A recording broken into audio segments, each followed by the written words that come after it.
और मेरा मानना है कि आज के युवा जो है बहुत ही ऊर्जावान हैं, बेहतर हैं और वे जो है अपने लक्ष्य के प्राप्ति के लिए दृढ़ संकल्प हैं। मेरा इसमें यही कहना है कि लक्ष्य के नजदीक जाने के लिए 2-3 बातों पर ध्यान यदि दिया जाए तो जीवन में आदमी अपने लक्ष्य तक पहुंच जाता है। वह जो है सबसे पहला लक्ष्य यह है दृढ़ संकल्प। मान लीजिए कि हम सोचते हैं कि सुबह 8 बजे जगेंगे या 6 बजे जगेंगे और इस संकल्प को जब रात को बिछावने पर जाते हैं तो हम भूल जाते हैं। तो आपका मन जो है चंचल है, अव्यवस्थित है और बहुत पहले एक महान विद्वान ने कहा था कि अव्यवस्थित चित्त वाले व्यक्ति के सफलता में सदा संदेह रहता है। यानी आप संकल्प न ले और यदि संकल्प लिए हैं तो उसे पूरा करें और यह भी ध्यान रखें कि हम जो अपने जीवन का लक्ष्य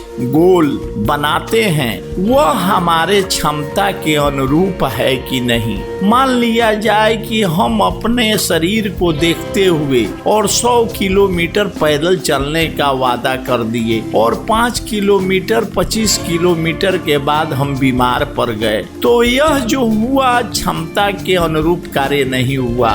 तो व्यक्ति को अपनी क्षमता के अनुरूप अपना लक्ष्य निर्धारित करना चाहिए। यह नहीं कि हमारे गांव में किसी का 3 तल्ला बन गया तो हम भी अपने बाप दादा का जमीन उमीन बेच के 4 तल्ला बना लिए। मेरे समझ से यह बेहतर नहीं है। बेहतर यह है कि आपके दादाजी पिताजी जितना भी बनाए आप उसे यदि बचा भी लेते हैं अपने जीवन काल में तो यह आपकी सबसे बड़ी उपलब्धि मानी जाएगी। आप यदि माइनस नहीं किए तो यही सबसे बड़ी उपलब्धि है कि अपने पूर्वजों के द्वारा दिए गए संपत्ति को आपने बचाकर अपना जीवन बेहतर तरीके से बिताया। दूसरा लक्ष्य यह होना चाहिए कृत संकल्प के बाद कि लक्ष्य जो है स्पष्ट होना चाहिए। यदि हमारा लक्ष्य या गोल स्पष्ट नहीं रहेगा तो हम उस जगह पर पहुंच नहीं पाएंगे। और तीसरा सबसे महत्वपूर्ण बात यह है टाइम मैनेजमेंट, समय की व्यवस्था।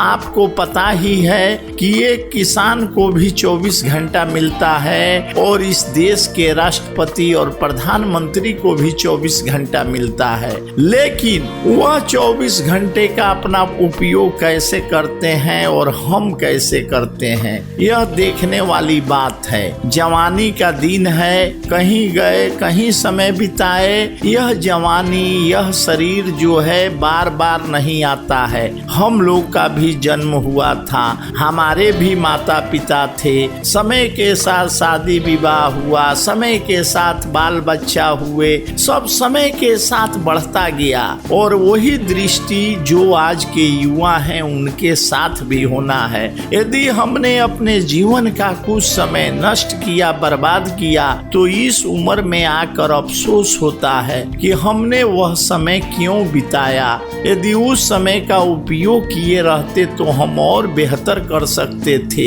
यह मन में एक घुटन एक चुभन रह जाती है। तो मेरा अनुरोध है विशेष करके युवाओं से कि अपने समय का भरपूर उपयोग करें।